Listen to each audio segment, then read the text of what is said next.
Welcome to my presentation as part of the online course on teaching effectively by the Center for Academic Leadership and Education Management of the Aligarh Muslim University, organized from February 16 to February 22nd, 2021.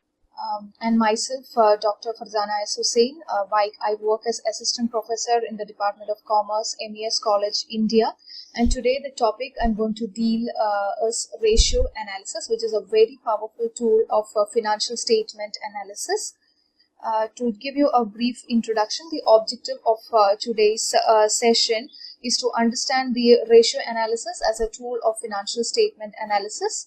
And I'll also bring you across the concepts of liquidity, solvency, and profitability analysis. The target audience is undergraduate level 6 BA accounting students, and the expected learning outcome is that the students will be able or will attain the skill to analyze the liquidity, the solvency, and profitability of a business organization post this session. So let's first of all just understand what is meant by a ratio, and I'm sure all of you will definitely know what is meant by ratio. It is a simple arithmetic expression of the relationship of one number to another number. For example, to put it 10 divided by 20, that is equal to 0.50, and that is 50%. Another example is 25 divided by 100, that is 25%. These are all examples of a ratio. So ratio analysis is a tool of financial statement analysis using ratios. To give you a brief introduction of the ratio analysis is one of the most important tools of financial statement analysis. It aims at making use of quantitative information for decision making. To put it simply, it is an analysis of financial statements with the help of ratios. It helps to understand the efficiency of an enterprise. We can also say that it is a process of establishing and interpreting the various ratios, because it includes comparison and interpretation of ratios and their use for future projections. Thereby, ratio analysis helps us to analyze and interpret financial statements and help in decision making. That is, to understand the financial position and the performance of the business concern. Now, what are the steps in ratio analysis? Firstly, the first step is the selection of the relevant data from the financial statements. As you all know, the financial statements include the income statement, the position statement, the cash flow and the fund flow, and the statement of equity. So we have to identify the relevant data that has to be used for calculating the ratio. Secondly, what you have to do is calculation of the appropriate ratios from the above data. That is, the ratio can be, as I'll be telling you in the forthcoming slides, the ratios can be liquidity ratio, or it can be profitability ratio, or it can be solvency ratio. Thirdly, comparison. Comparison can be done because it can be with ratios of the same firm in the past. For example, you can compare the liquidity ratio of the organization in 2020 versus 2019, or we can also compare with other firms in the same industry to understand how well things are going with respect to other organizations in the industry. So in that way, ratio analysis helps us in comparison. Then lastly, interpretation of ratios, because in ratio analysis we have the rule of thumb or the standards, and based on that we can interpret the efficiency of the organization.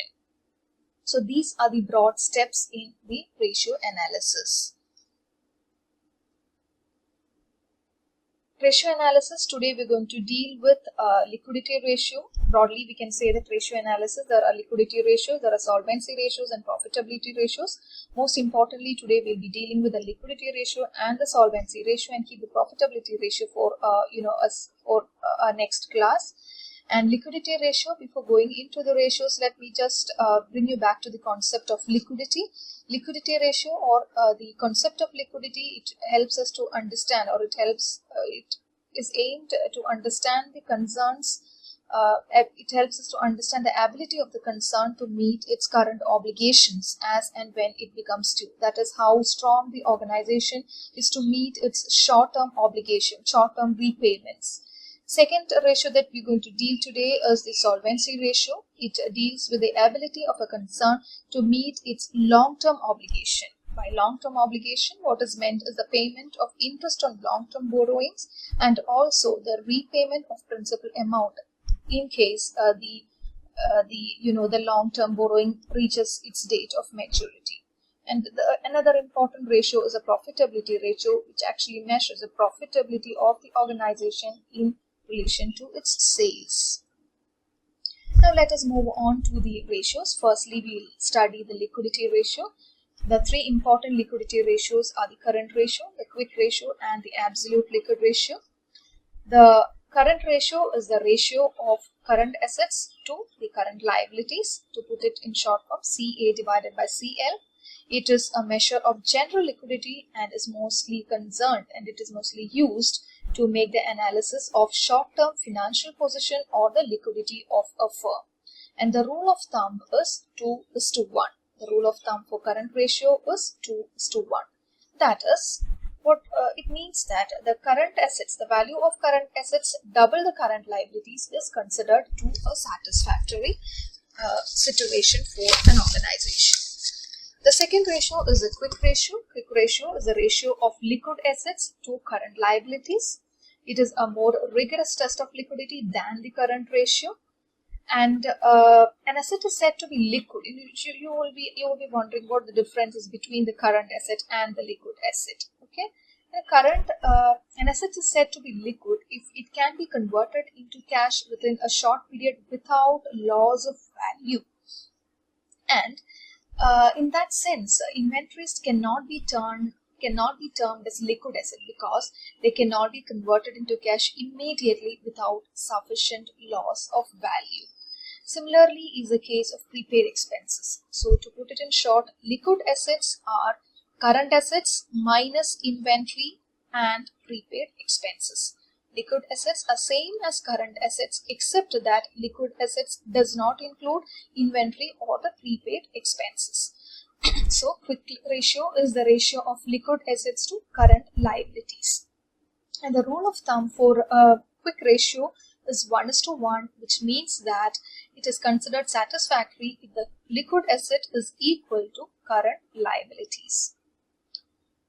And the third ratio is the absolute liquid ratio. Absolute liquid ratio is the ratio between the absolute liquid assets and the current liabilities. By absolute liquid assets, we mean the cash plus marketable securities divided by current liabilities. The next ratio is the solvency ratio. Sorry. The two important solvency ratios are the debt-equity ratio and the proprietary ratio. Debt-equity ratio is the ratio between the external equities and the internal equities. To put it in short, it is EE divided by IE. And proprietary ratio is the ratio between the shareholders' fund and the total assets. That is SF divided by TA, to put it in short. External equities include all the borrowings of the firm, whether it is long-term or short-term. And internal equity means the shareholders' fund, or it includes the equity share capital, the preference share capital, the capital reserves, the revenue reserves, and the reserves representing the accumulated profits.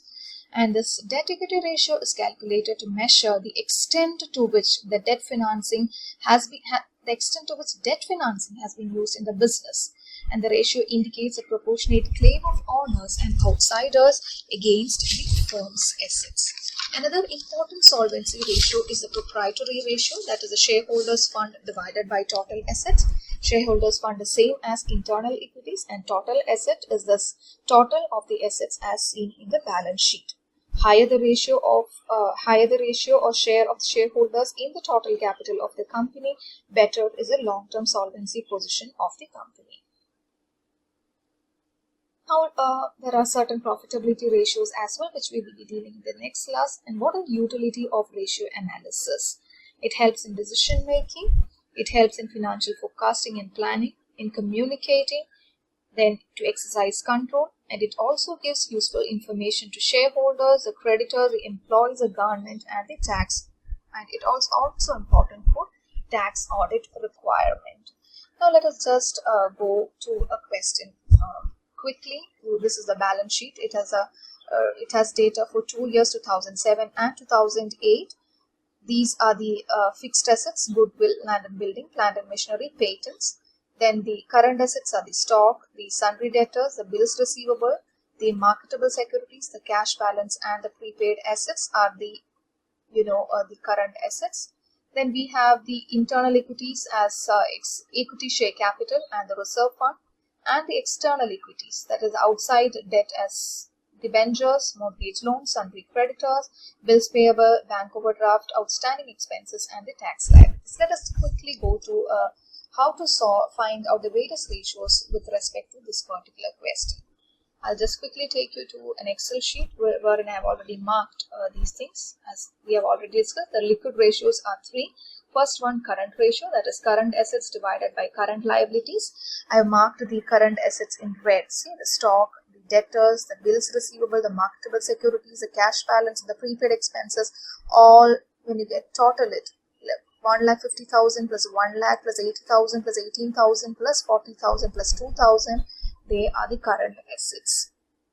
So 3 lakh, that makes to 3,90,000 divided by current liabilities. I put it in red. See, current sundry creditors, the bills payable, the bank overdraft, the outstanding expenses, and the tax liabilities. If you total these amounts within the red, you will get 1,40,000. That is 2.785 is the current ratio. And we know the rule of thumb is 2:1. It is well above the rule of thumb.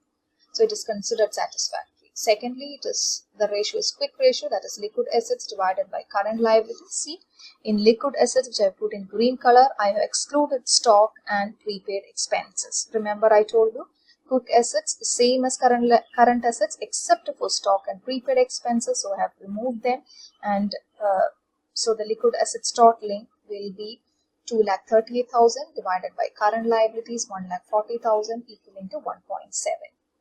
Then absolute liquid ratio is absolute liquid assets divided by current liabilities. That is, absolute liquid assets are the marketable securities 18,000 plus cash balance 40,000. See, 18,000 plus 40,000 divided by current liability 1,40,000, that is 0.414. This can be compared to the rule of thumb to have a better understanding of the liquidity position of the organization. Nextly, we go to the solvency ratio. The two important solvency ratios that we have learned is the debt equity ratio and the proprietary ratio. The debt equity ratio is the ratio between the external equity and the internal equity. See, external equity is all the outside debt except for the equity share capital and the reserve. If you total the external equity, that is from 8% debentures, to tax liabilities, you will get it as 7,40,000 divided by internal equity. See, equity share capital divided by reserve fund, that is 4,50,000. That comes to 1.64. The next ratio is proprietary ratio, that is shareholders fund divided by total asset. Shareholders fund is same as the internal equity, so that is 4,50,000 divided by, we have the total assets are marked in yellow color, 11,90,000. We get the ratio as 0.38. So this is how you will calculate the ratios, and it can be compared to the standards or what we call the rule of thumb, the thumb rule, to get a better picture of the liquidity position and the long-term solvency position of the organization. And with this, with this illustration of 1 year, I'm sure you will be able to calculate these ratios for the year 2008. Thank you for listening.